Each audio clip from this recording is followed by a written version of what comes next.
कि हम ही रउआ के होखे वाला बच्चा के हत्या कईनी। रुकैया बेगम के धतूरा के अर्क हम ही देले रहनी, काहे कि हम न चाहत रहनी कि कौनो भी बेगम हमसे अधिक शक्तिशाली बने।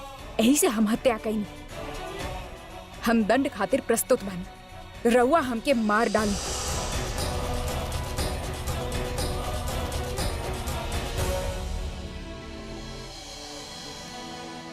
होखी है ये आमेर के शहजादी, पर मल्लिकाए हिंद से ऊपर ना हो सकेनी। मल्लिका के सामने पहले आदाब करेले, फिर बात करेले। लगा था तू सिर्फ आसमान छुए वाला बात सिखले बाड़ू, जमीनी हकीकत केहू ना सिखलस तो के कि पानी में रह के मगरमच्छ से दुश्मनी ना कईल जाले। रुकैया बेगम काहे हमार रक्षा कईनी? इतना विश्वास से कैसे कहत रहे हो कि हम निर्दोष बानी? का वो अपराधी के विषय में जान गई बिया? बात का बा? बादब, बा मुलाहिजा, होशियार, शहनशाह हिंद, बादशाह जलालुद्दीन मोहम्मद तशरीफ ला रहल बाड़े।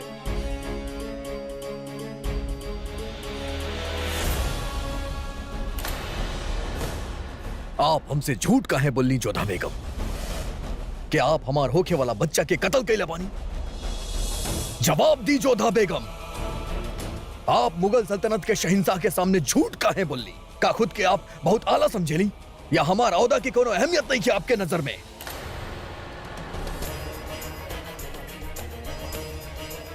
महत्व तो हमार ना बा रउआ के दृष्टि में। खेल समझ ले बानी रउआ हमके, हमार जीवन के, हमार भावना के। राउर और हमार संबंध एक खेली तबा राउर खातिर। विवाह करके हमके आमिर से आगरा लेके आ गए। खेल रहे, पत्नी ना दासियन के भांति हमरे साथ व्यवहार कैला। खेल रहे, हर बात पे हमके नीचा दिखावे और हमार भावना के उपहास उड़ावे के अतिरिक्त कैले का बानी रउआ। पहले हम पे आरोप लगैला कि हम भोजन के तीखा करके रउआ के मुंह जला देनी। फिर रुकैया बेगम के कोख उजाड़े के कलंक हमरा सर पे लगा देला। अकारण हमार भाईयन के बंदी बनाइला और युद्ध के नाम पे हमार बहन के होखे वाला पति के बलि चढ़ा देला रउआ। और ये सब भी तो रउआ खातिर खेल ही बा।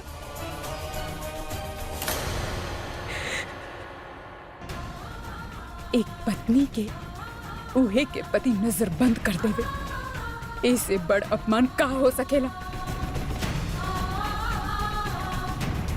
हम बार बार सौगंध खाईनी कि हम निर्दोष बानी, हम कुछ भी ना कईनी, परंतु रउआ हमार एक बात भी ना सुनी।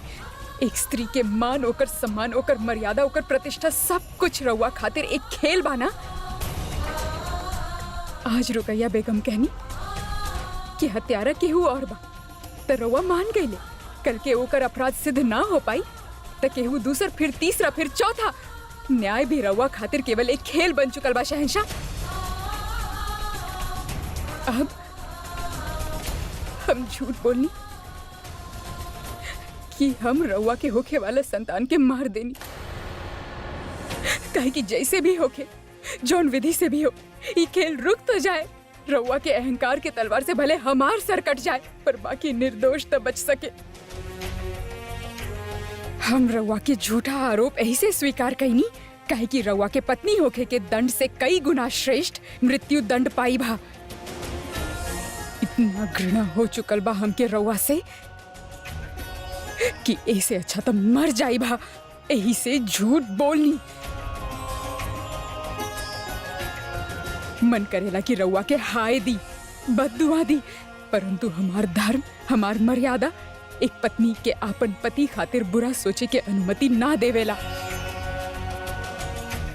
यही से हम ई राह अपनईनी, मुक्ति के, रउआ से, रउआ के आतंक से, एक खेल से। हर पल घुट घुट के जीवन जिए से तो अच्छा बा मृत्यु के गले लगा लिहल जाए। पर रुकैया बेगम भी ये अवसर हमके ना देनी।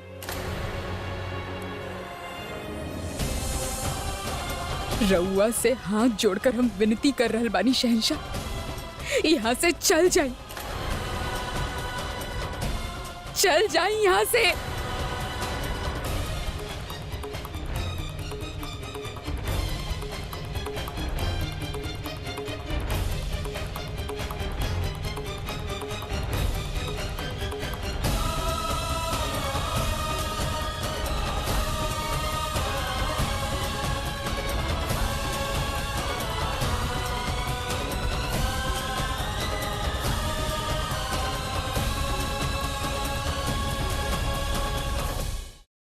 एक सवाल पूछी जलाल, ई जान के भी कि रउआ से ओकरा के मोहब्बत ना और ओके रउआ से बेइंतहा नफरत था, रउआ उसे निकाह काहे कइला? हम ओकरा से निकाह कैनी काहे कि ओकरा ना पाइल हमके हमार शिकस्त के एहसास दिलावत रहे। ओकरा से निकाह करके हम ओकरा अपन जीत के निशानी बना के सबके सामने पेश करे चाहत रहनी। ओकर गुरूर के अपन कदम से कुचले चाहत रहनी काहे कि ओकर नफरत से सुकून मिलत रहे हमरा के। लेकिन हमके ई बात के गुमान न रहे कि वो ई तरह से पेश आई हमरा से। एक मशवरा दी, ओके वापस आमिर काहे ना भेज देता नहीं रउआ? रुकैया, अभी तक ओकर बेगुनाही साबित ना भइल, हम ओकरा वापस ना भेज सकेली। पर हमके लागता कि वो बेगुनाह है। जलाल, हर गुनाह के पीछे कोनो मकसद होखेला। ना ही जोधा बेगम के सल्तनत में ताकत चाहिए, ना ही ओहदा, ना ही ओके दौलत में दिलचस्पी है, ना ही तख्त में। ओके ता आप में भी दिलचस्पी ना हा। रुकी जलाल, सलीमा सुल्तान के खिलाफ जल्दी से जल्दी कोनो कदम उठावल जाए,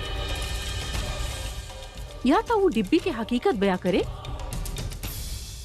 या सजा भुगते खातिर तैयार रहे। हम बेशक ऐसा नहीं करब, पर फिलहाल ये बात हमार और तोहार और ख्वाजा शेरा के बीच में ही रहेगी चाहिए। कोनो चौथे के एकरा बारे में पता ना चले। रुकैया,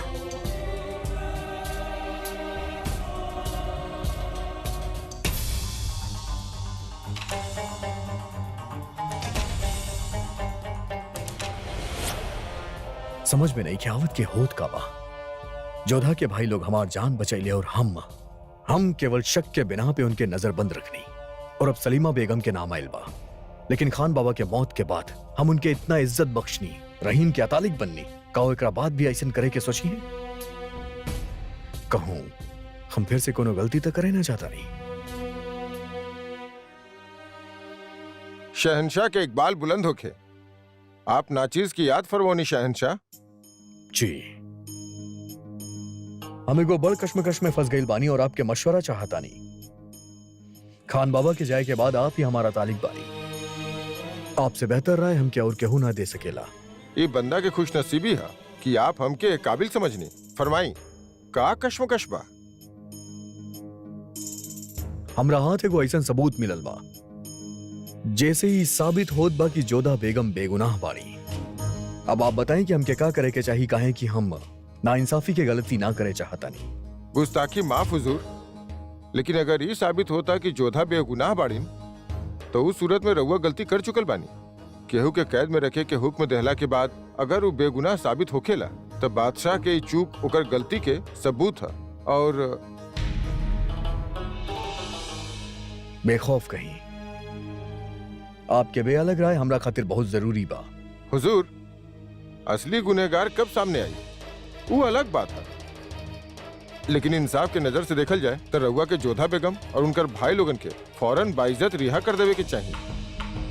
कहे कि भले ही 100 गुनहगार छूट जाए लेकिन एक बेगुनाह के सजा ना मिले के चाहिए। सल्तनत के कानून के उसूल भी यह बा। और हमके जिक्रा पे शक बा, हम ओकरा का सजा दें? शहनशाह के मर्जी के आगे केकर जोर बा? अभी सिर्फ शक बा, सबूत नहीं खे। कल के वो गुनहगार भी अगर जोधा बेगम के तरह बेगुनाह निकलल तब ओकर साथ भी रहुआ यह गलती दोहराई। एक एक गलती बार बार कल शहनशाह के रौब के खिलाफ जा सकेला। यही से कोनो भी फैसला लेवे से पहले आप पुख्ता सबूत पर नजर डाली। हमार नजर में मुकम्मल यकीन होखला के बाद ही जनाब के इस सजा सुनावे के चाहिए। शुक्रिया, आप हमार मुश्किल आसान कर देनी। अक्सर वसीफी कहेले जौन शहनशाह सुने चाहता रे, पर आपके बेखौफ बेलायक राय हमके सही राह दिखाइलस। हमार गलती के सुधारे खातिर आपके शुक्रिया। हमके खुशी बा कि हम आपके कुछ काम आ सके।